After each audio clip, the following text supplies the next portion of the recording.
the Age of Fission radio show with your host, Lonnie Clark. We stand together and accept that we now live in a world transformed by Fukushima. Monday, Wednesday, and Friday from 8 a.m. to 9 a.m. Pacific Standard Time here on UCY.TV radio. We relentlessly engage with every ear that listens. We expose and confront the complete lack of accountability for the nuclear industry. Consider social engineering programs who view our bodies, minds, and souls as assets on a balance sheet. We discuss vital current issues, interview activists, and engage our audience in an effort to allow all voices to be heard.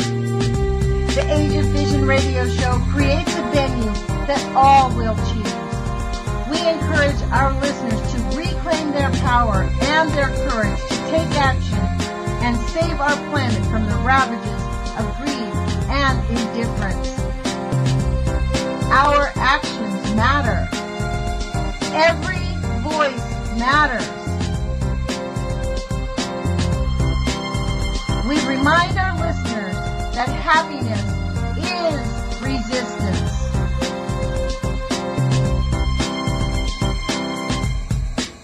Love is greater than fear.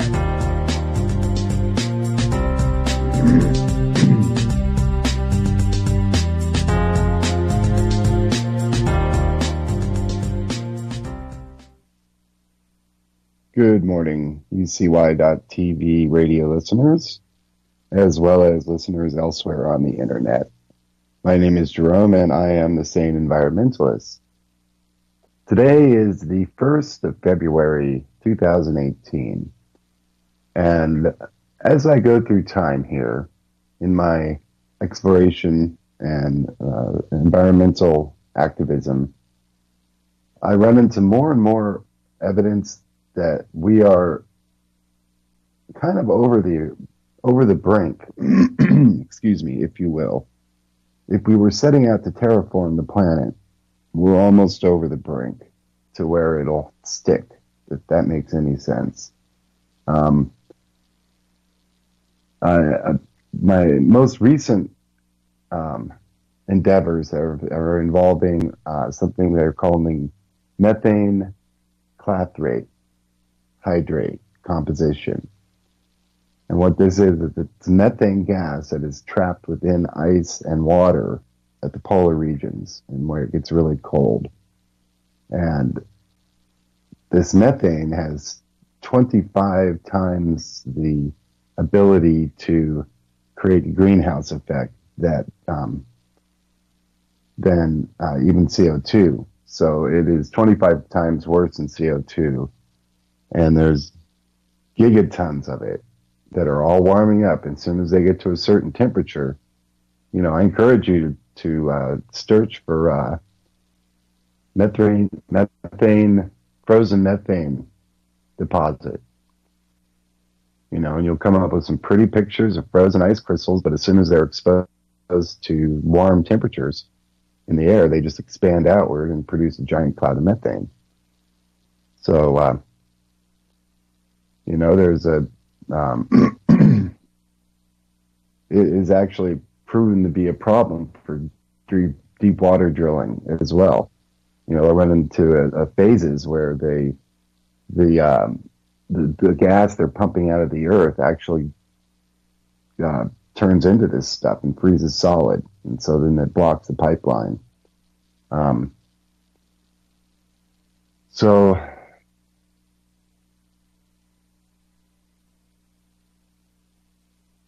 Over a 100-year period, let's see, environmental concerns. This is from Wikipedia. Experts caution that environmental impacts are still being investigated and that methane, a greenhouse gas around 25 times as much global warming potential over a 100-year period as carbon dioxide, could potentially escape into the atmosphere if something goes, quote-unquote, wrong. So, yeah, that kind of is, I feel like humanity, we're kind of gone over the brink. I hate to say it, But I think that we have gone over the brink, and we're doing crazy things, crazy stunts, solar radiation management, trying to control the inevitable heat that's not able to escape if the sun hits the planet. And so we're trying to block the sun from hitting the planet. This is just craziness. It's just craziness. So, as a species, this is an inevitable outcome, I think. If you really look at it, we are foreign to this environment. I don't know how it happened, but it happened. And when it did, when we devolved from every other species on the planet and started needing clothing and food and tools and fire and energy from outside of ourselves or from the natural environment, then we became evil, literally, to every other species on the planet.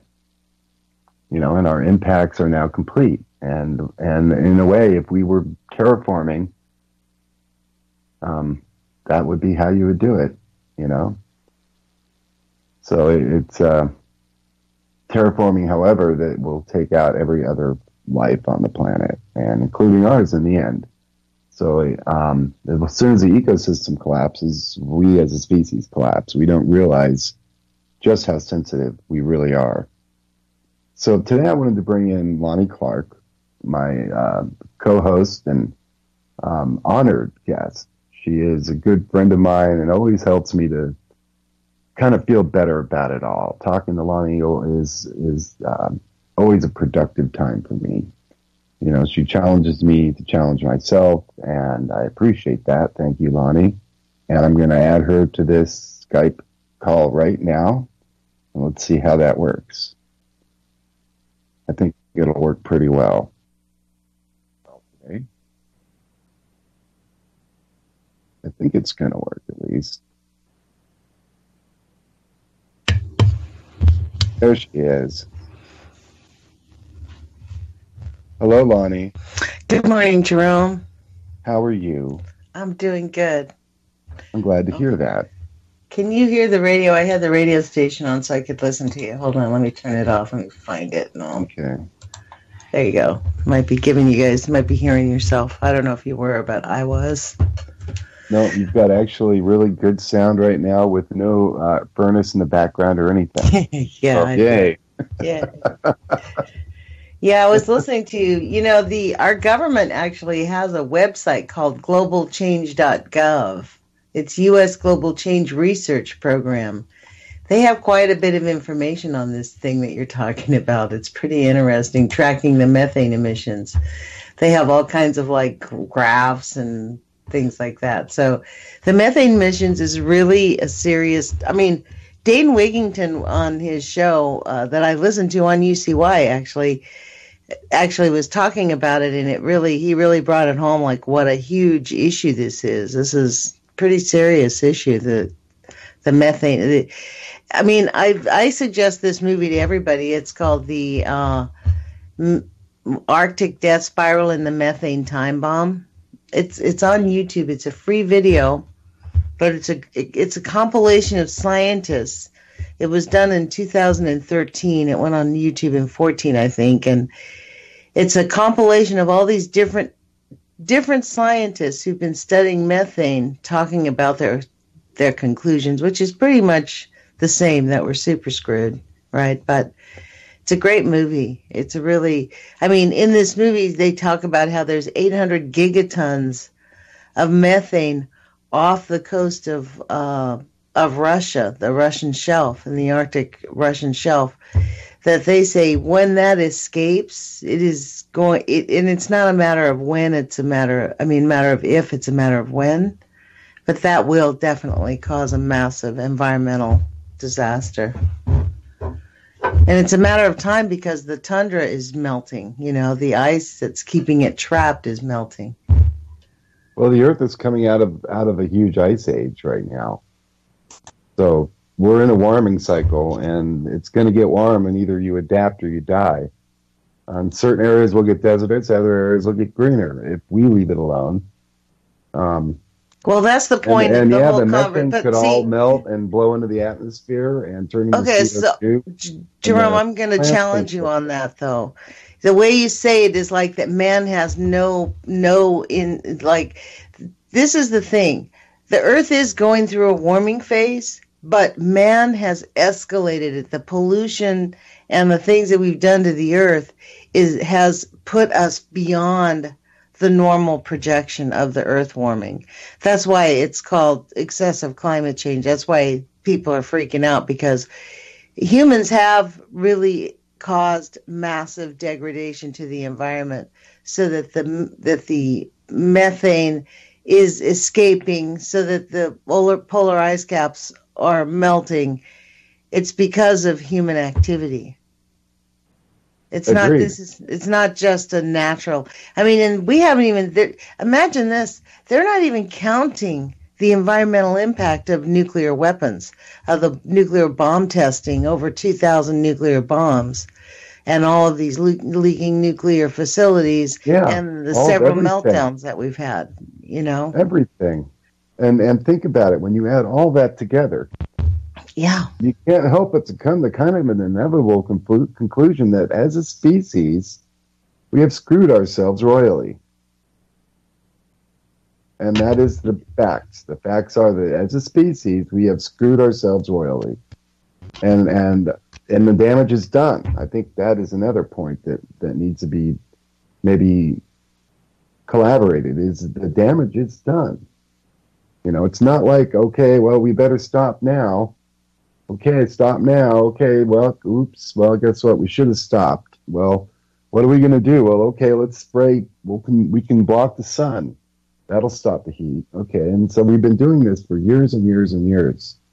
And now we're at a tipping point where we can't block enough sun to combat the heating that's taking place, which is now as melting the caps, the north and south caps, and all the tundra in between, as you just said, which is causing massive eruptions of yet more warming-related gases. And so no matter what we do, we're over the tipping point, I think, as a species. And we did bring it there. We did, because we pumped out so much carbon dioxide into the atmosphere that we literally changed the climate on this small world that we live on. So, where do we go from here? What do we do? Is there really and literally any such thing as a sane environmentalist at this point? What can I do, Lonnie? I think a lot of people are there in their heads already. They're like, well, what can I do? How can I be anything more than a speck to these people who are apparently doing this? And the big oil, and how much do I personally gain from the things that I'm fighting against? I'm sitting here in front of a monitor and a computer and on a cell phone that are all powered by nuclear. Okay, every bit of it. The light, the heat comes from gas, but the electricity to run the fan comes from nuclear. So without nuclear, I wouldn't. That's so. How am I any better? I'm sitting here on my throne talking about how bad it is to be a peasant, but am I really anything more than just another peasant? And that makes me feel really sad, Lonnie. It really does. And I think that goes to the heart of, this is why I had Guy McPherson on. He's a biologist. He's researched biology all of his career life, right? So he came to this conclusion about, 10 years ago, and he's been telling people, look, we are headed that we really are past the point where even if we stopped everything and reversed everything, the damage is so cataclysmic, it is going to cause severe change. His message is live with urgency. Take right action every day. Do things that you feel compelled to do. Don't stop yourself because we know it may, there may seem to be an inevitability over it all, but maybe not. Maybe some miracle, maybe somebody by taking right action will find a solution to the massive massive contamination that we have going on. That's a possibility. I mean, it is. This is why taking right action matters, because we don't know what we'll be able to discover moving into right action. I mean, for me, I think it really calls us into a spiritual calling, because it makes us realize, like, the fifth sacred thing, as it turns out to be, is spirit. It's that spirit. Like, when you honor yourself, you honor the earth, the water, the air, and fire, and you really live in that, then you can really, I mean, life is difficult. I mean, see, for me, I think the idea is for us to put, like, Fukushima, the 3/11 event is coming up, 7 years. Now, that's going to be on a Sunday, and I plan on being with a group of people probably in Portland that will spontaneously show up outside of the Japanese embassy to protest.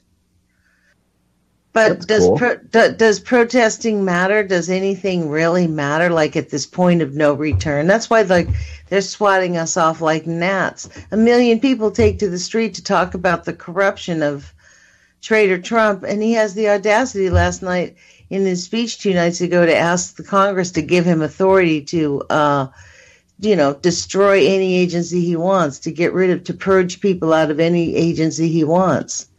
I mean, we're at a point, we are really at a point where people have given up, Jerome. That's the issue. People have given up. We're not, why do we give up? It's a matter of, like, they have just sort of decided to check out. Yeah, that is a sad truth of it, isn't it? It is. And the methane time bomb is actually probably more of a bigger event than all of the nuclear problems. I mean, the issue is the methane is going to cause a nuclear issue, because when the methane escapes, big, massive pockets of methane escaping is going to cause earthquakes. Yeah, it's going to shift the entire, this methane caltrate, they call it. Yeah. Is a solid / it's frozen methane ice is what it is. And so if it warms up, the ice melts and the methane is released, and you're left with a cavity where there used to be water, and the water flows out to the lowest point, of course. So, and in water, I mean, I did a little quick YouTube search, and it's a thing in northern Russia and Siberia and places to go out on lakes in the wintertime when it's frozen, and they find these big bubbles, and they chip through the ice, and they light them on fire, and they go whoosh. It's methane gas under the ice. That's it's right. Escaping. That's right. In places like Siberia, and that's where there's tons and tons of this caltrate substance 2 or 3 feet under the ground in large areas up there, but everything is warming up, and so a lot of that is being released, and that's that. I mean, that really is that. We're going to have to figure something out as a species if we're going to survive. Let's put it this way. We're going to have to either adapt to the situation that we created until it rewrites itself, or die. Basically. I mean, what are we going to do when, now you can't, you can only spray the skies for so long before people flip out and stop that. Okay. So far, nobody's really paying a whole lot of attention, but I've personally taken some YouTube videos, I don't know if you've seen them or not, that show clearly a haze over the area where there was a blue, crystal clear sky 4 hours earlier. One day, Jerome, I actually photographed and put it up on my YouTube. They were circling our area, like literally spraying in circles. Yeah. Like, for real. And they weren't circling the airport, waiting to park. Than it used to be. Back when I was younger, I remember watching the skies and watching contrails, and these are different. They behave differently. They're in their persistence. They unravel and they unleash. Kind of. I don't know how else to put it. You can watch them. Usually on one side of the trail, there's like a puff, puff, puff effect. And you can see it's just so much stuff. And why is it puffing? It's a jet engine.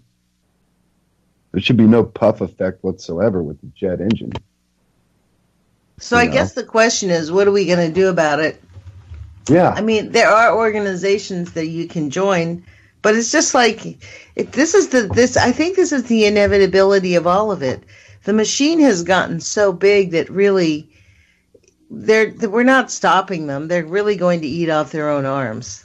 There really is. I mean, unless you want to. I mean, I guess there was a guy in the Green movement that actually was from Eugene, where they blew up some buildings here, and the guy spent 15 years in jail, right? He recently got out because he was determined to stop the system. It's like those kids that go up in South Dakota, they blow up, they chain themselves to machinery and they figure out different ways to sabotage it. That doesn't stop the machine.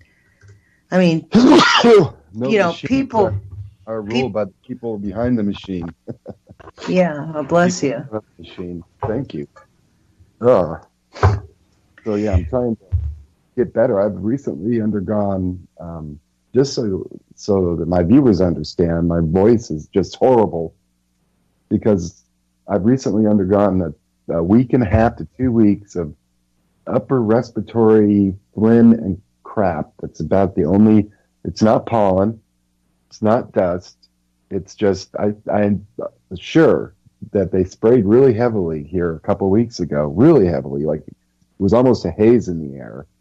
And after that, everybody got this infection, upper respiratory crap, but I didn't. And then about a week later, I picked it up, and now it lingers. It's this terrible upper respiratory phlegm. And it's this exact sort of thing you would get if you were to inhale sulfuric acid particles and aluminum particles.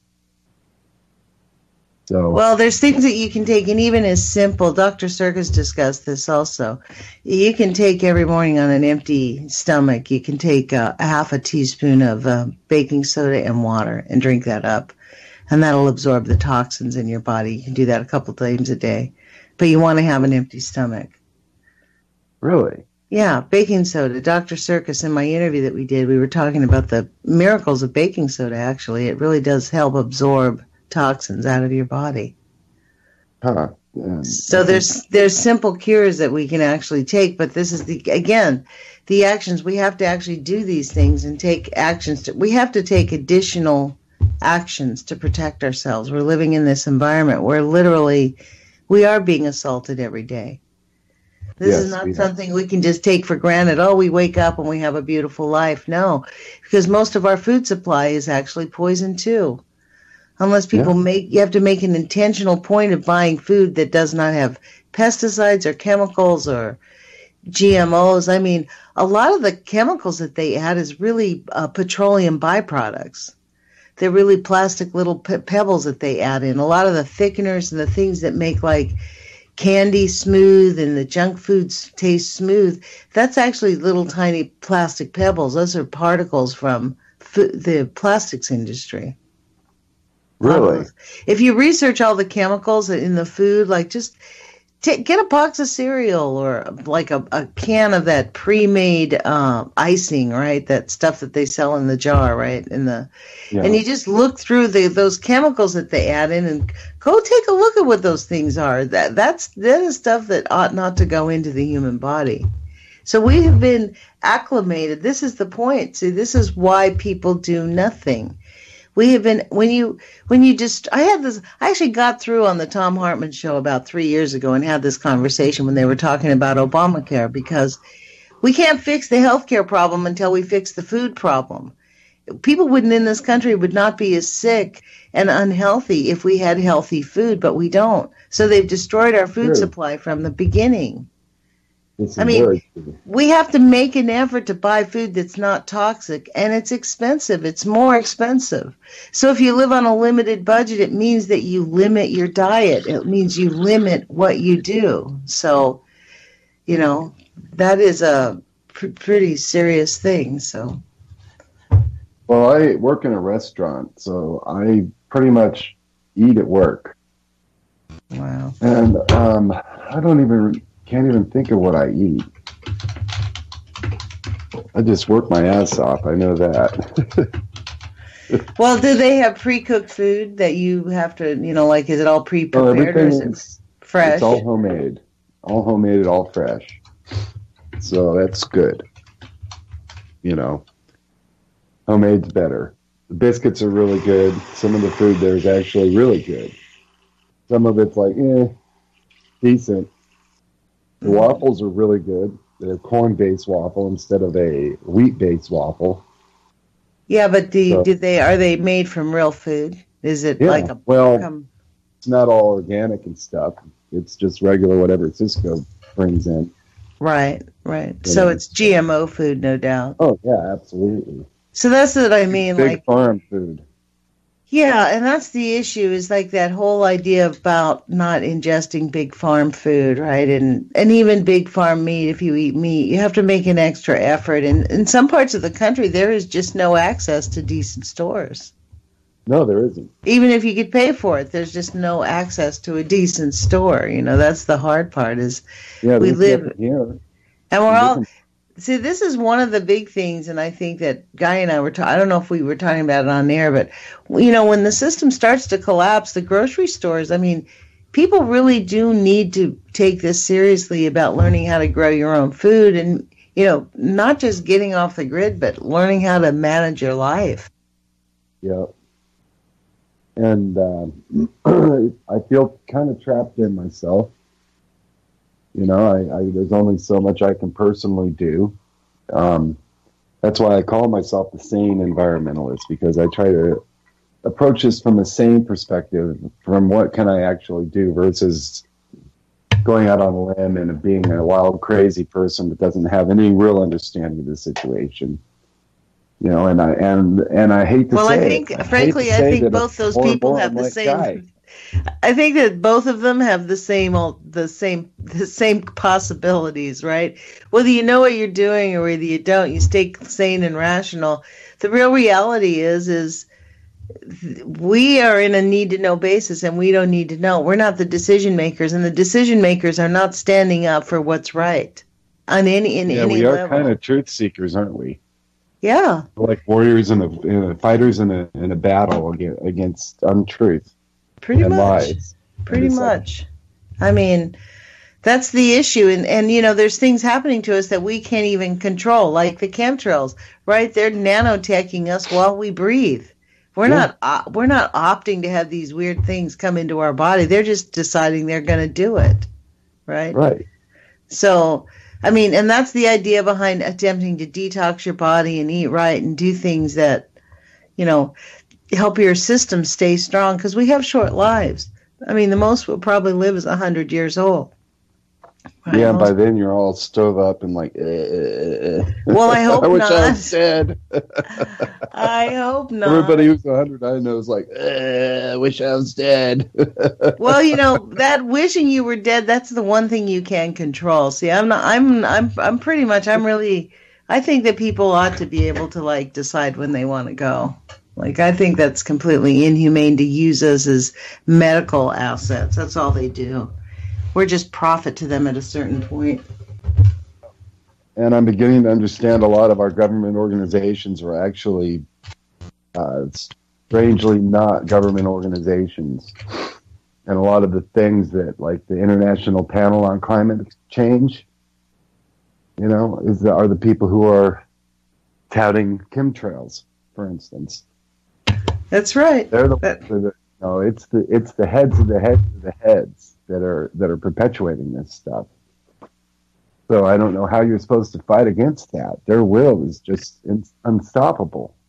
Well, not just their will, their power. They have the money, they have the assets. I mean, at this point, imagine that somebody is making a decision to keep going with the geoengineering. It's a worldwide decision. It's not just, and every single government is participating with it. Like, this is the weird part about paying attention is, like, you know that there's some stuff that you don't even know you don't know. You know what I mean? Like, there's a level of people making decisions that we don't even know their names. We don't know who they are. No, they're what would they call them? The Illuminati? People on the inside of the inside. I'm actually beginning to doubt. I'm actually beginning to wonder if that whole name, the Illuminati, is even like. I think that might be the front man. You know what I mean? Like, I don't even know if that's like the real thing. Like, they could just be telling us that just to sidetrack us from what's the real thing. When you start researching Serco, SERCO, that company, I had a guest on here one time. Her name is Maya. Frankly, I think she's really nervous. I keep after her to come back on the air. Her life, she gets tracked whenever she goes on a radio show and starts talking about Serco. There's black cars that follow her around, and there's people that sort of semi-threaten her because she's really dug into this. So she's kind of on a tight leash, and she has a teenage daughter, and it makes them really nervous. They're very nervous about being public. But this company, Serco, has its hands in every single government entity, and it is owned by the elite of the elite. Serco. SERCO, and you can't find out too much about them unless you live in the state. What's the state? I think it's New Jersey or Maryland. They're out of Maryland, and the only way you can find out who's in them is if you live. They incorporated in Maryland because Maryland has laws that says unless you live in the state of Maryland, you can't find out who the principals are. Oh. Isn't it weird? Like, they use the laws of that state. This is how intense that they were there. They're from the UK. It's an organization from the UK, but they subcontract. And you know for a fact that they have a big, heavy hand in the geoengineering world, where they're probably these people that are out there. I mean, this is a worldwide organization, and that's what the geoengineering thing is. Yeah. That's exactly what it is. It's looking at the climate of the whole globe and trying to, like what they're doing here in Arizona. And it's very evident here. And it makes sense to do it here because this is an area where the sun really hits hard right here where I'm at. And if you can block 20% of the heat that hits the planet at this spot, then that heat is going to create a sink of less heat around an entire area. It all spreads out and evens out. And so if you suck up a whole bunch of heat in one small area, like a couple hundred square miles, that has a net effect. And so that's how they're thinking. They're it's not like, oh, let's spray there because it's whatever. So many people, or it's populated or it's not populated. They're looking at how many watts per meter cubed of solar radiation hits this spot. The higher the level of that, the more likely you are to get contrail activity, heavy contrail activity, especially in the winter months when you're trying to cause a cooling overall for the whole year. So that's what they're doing. And so that tells me that this isn't something they just started to do. This is something that's been going on for many, many years. And now we're just getting wind of it, as it were, almost at the end, when it's at the point where they can't really control it anymore. They just can't. The temperature is increasing. There's nothing we can do about it. We're pumping way too much carbon into the air. And now polar caps are melting, and when they melt, all of that trapped methane gas in the polar caps is going to burst forth, and that's 25 times worse than carbon and long-lasting in the atmosphere. And basically, we're turning the Earth it's going to turn into a big can of warm soup. And we're gonna definitely have to evolve, adapt, or die. It's going to be one of those. You're going to have to do that. You're going to have to evolve, adapt, or die. So that's how I feel at this moment. It's a rather depressing place to be honest with you, Lonnie. I hate that. I am a hopeful person deep in my soul. I want to have hope. I want to believe that we can turn this around. I want to believe that every house can have 5 solar panels on the roof, and then you don't need that nuclear power plant anymore. You can have small neighborhood microgrids where everybody pitches in a couple $100 a month for a 2-year period to buy a solar farm. Well, let's be clear. We don't need nuclear power facilities. If they all shut down today, we would barely see a blip. They exaggerate the use of the power that we get from them. I don't think any place it's more than 10%. Even in New York, where they say it's 20 to 25%, I think that's a big, fat, exaggerated lie. Look what happened in Japan. They shut down Fukushima, and they said, "Oh, they're going to have rolling, electrical problems, and they're going to lose their electricity." No, they didn't. It did actually go up high, like their cost, because they're an island. But they're not developing the hydro. They have a lot of hydropower that they really could unleash in Japan, but it can't make a profit, so they don't invest in it. Yeah, I mean, that's a thing. I mean, totally, they're, oh my gosh, those poor people. They have been so irradiated, it's not even funny. They're an example or an experiment, if you will, in just what happens to an isolated group of people like that, living on an island where it gets blasted, literally blasted with radiation. There are areas all over that island, especially on the northern end, where you find 50 to 60 microsieverts per hour just wandering through the woods, that you are driving on a road and it'll go up to 20 or 30 microsieverts per hour when you go by the forest. The forests themselves are now giant radioactive messes, and they're pumping out tons of radiation constantly. Anytime you're near them, you're getting irradiated. And you know how radiation is, it'll even out over the whole thing. And so the people of Japan are literally screwed. They are at the end of their rope. And I don't think there's anything anybody can do. The only good Japanese genetics will be people of Japanese origin who have never lived in Japan. Well, Jerome, there is solutions to this. We could be putting microbes everywhere. There is a super fungus. I think I was on the air with you the other day. There's a super fungus that they've discovered that actually can absorb the radioactivity. There are things, Mother Nature does have things that can reverse it.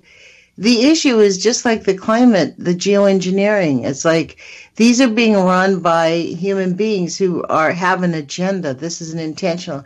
And, you asked what we can do. I really believe staying positive and being happy and refusing to be unhappy is part of the solution, because they want us miserable.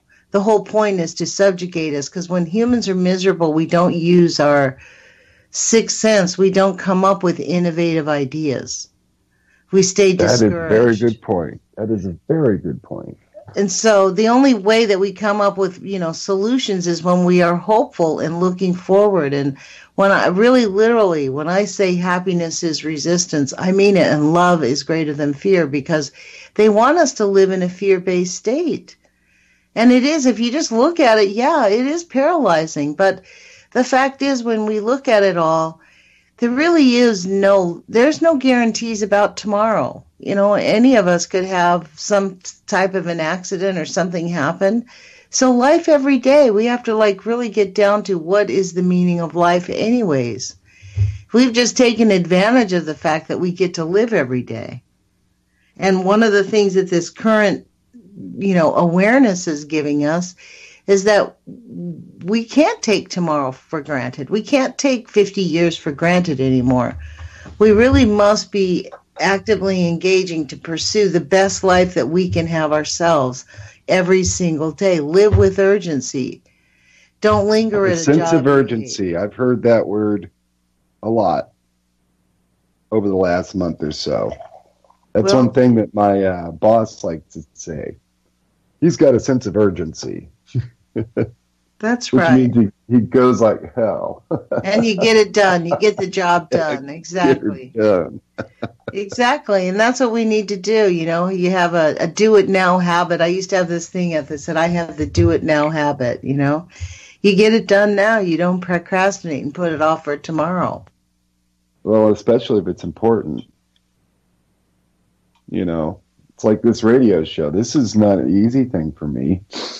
You know, I work 40 hours a week and I'm exhausted and all that, but I have a sense of commitment, if nothing else, Lonnie. And that's why, despite the evidence that I see that the whole game is fixed and nothing I do really will make a difference, really,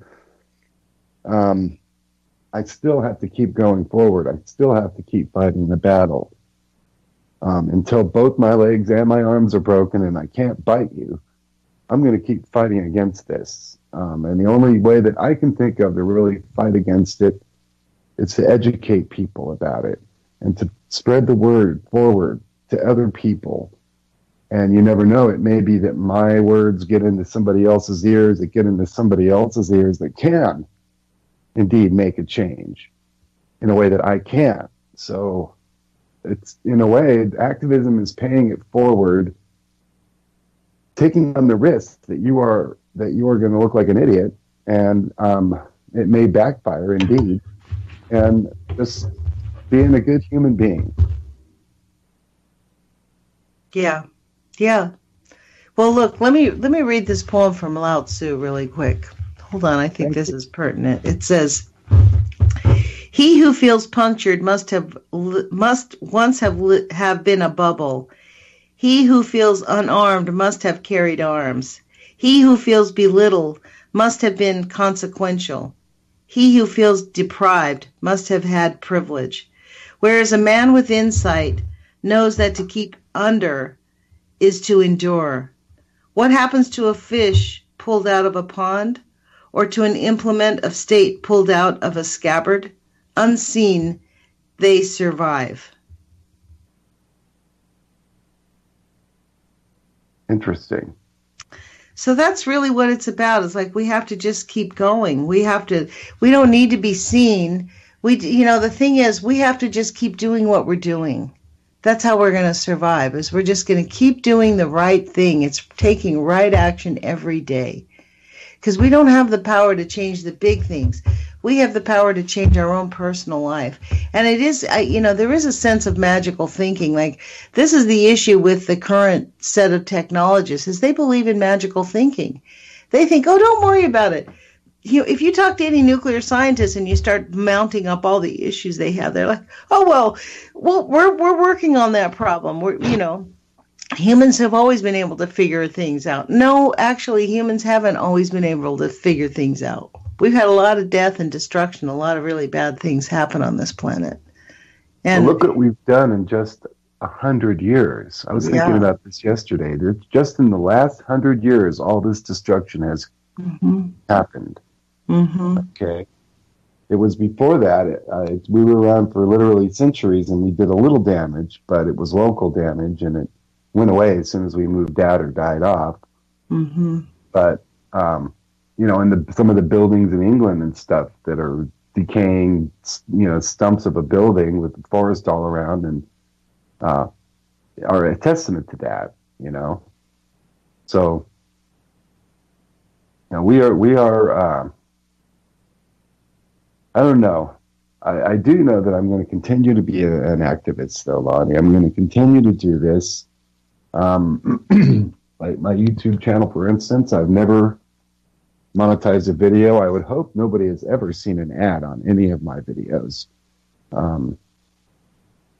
But yeah, I don't monetize anything. I'm not trying to make money off of this.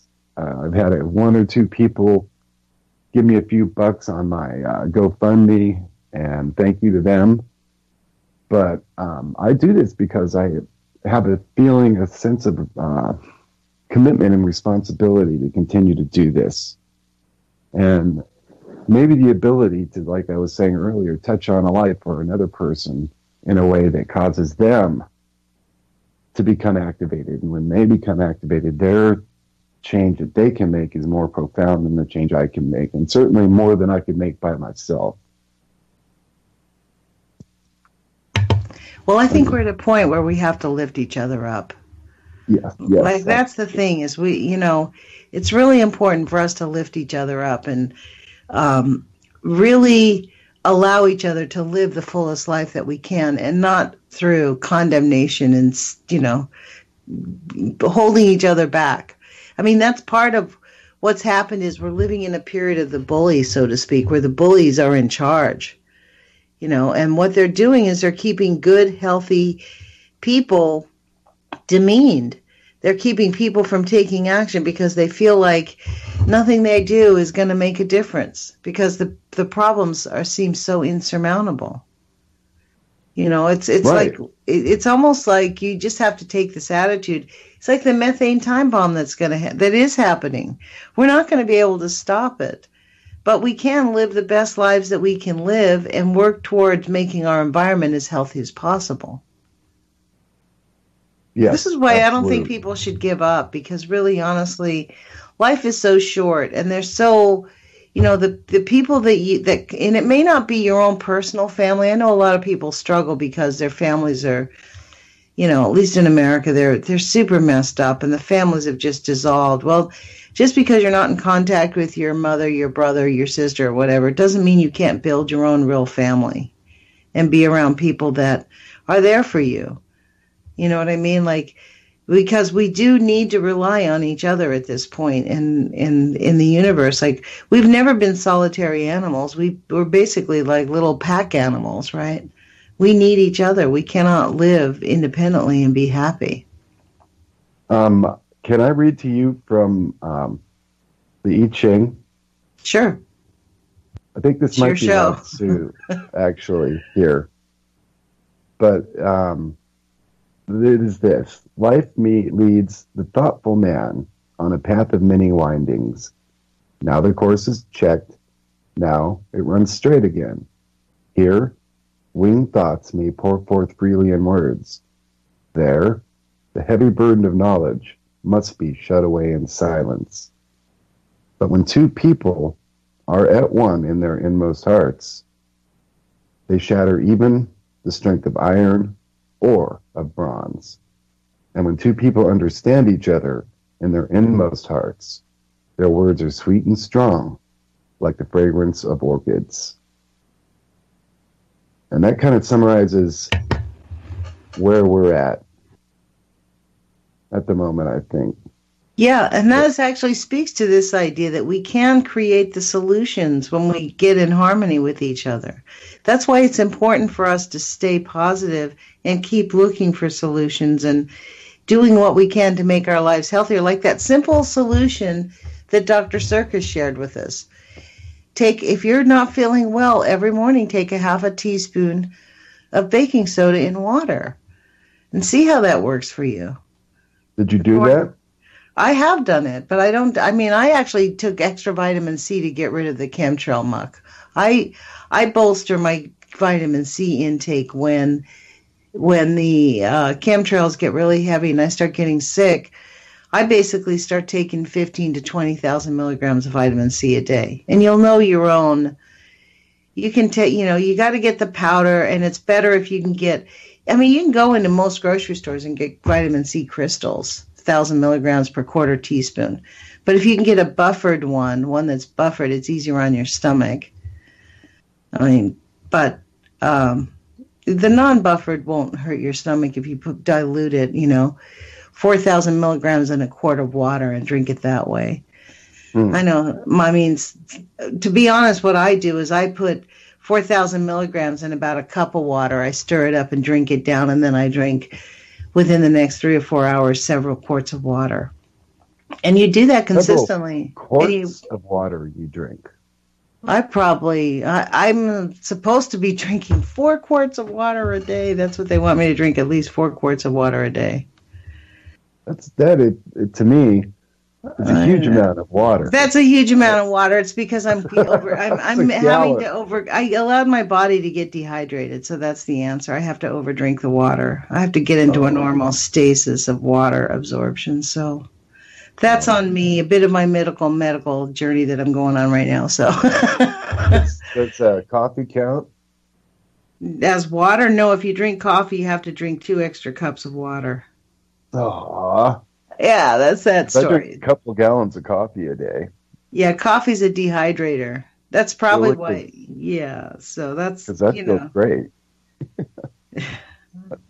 Coffee's one thing that's never bothered me. Yeah, well, you don't see it, but it's bothering something inside your system here. You'll find out when you're about 70 or 60. That's the issue, We're Telling like me it's little. going to be suicide. Well, it's like the methane time bomb, right? It's that same issue. You don't see it right now, and then all of a sudden, kablooey. I mean, that movie, The Arctic Death Spiral and the Methane Time Bomb, it's all these scientists talking about their findings, right? And in the movie, you begin to get it. Like, it's not a matter of if. I mean, it's going to happen the way that the planet, the oceans are warming. We're not doing anything to cool the oceans down. And the only thing that keeps the methane underneath the ice is the cold oceans.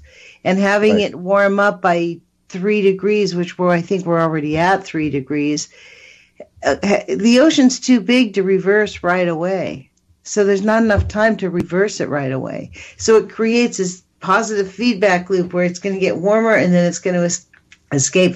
That's why if you look at the charts of the tracking methane and the ocean warming, it's falling off the charts. The ocean is warming at a rate that they can't really predict. It's super fast, way faster than they ever predicted. You can see when in another study I saw, when one of these methane pockets melts and blows out, and it's like this big cloud of methane gas in the air, it literally warms the area right under where the methane was emitted. And so there's a circle around it, around this point where it exited the ice, or the soil or whatever, where it gets warmer by 10 degrees in the rest of the area. Wow.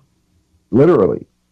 And what that does is that triggers more melting in that area that is now warmer.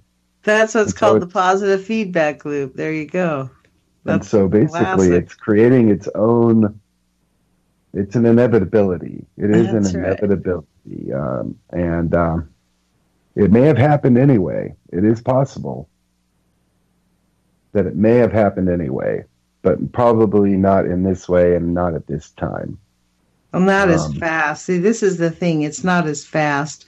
Right. We're talking gigatons. I'm looking at 50 gigatons here in 2008. Jerome, this is why they don't care about the nuclear pollution. That's why they look at us when we're all freaked out about Fukushima still being a huge problem, right? And Hanford's still a gaping hole on the Mother Earth. I mean, to me, Hanford, the more you find out about Hanford, really dig into Hanford if you're interested in this topic, folks.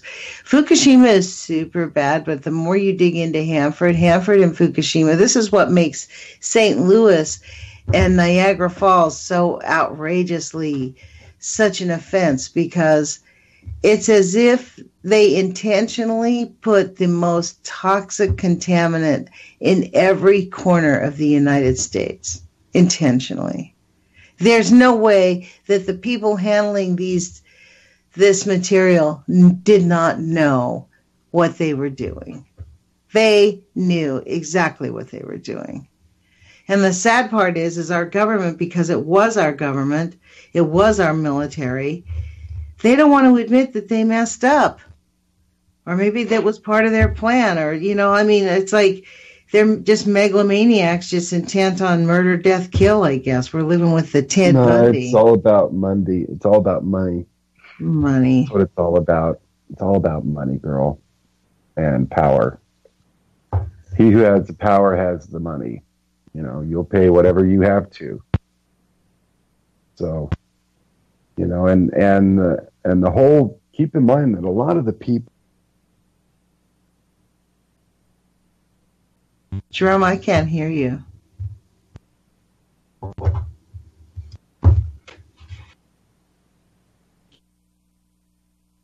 Hello?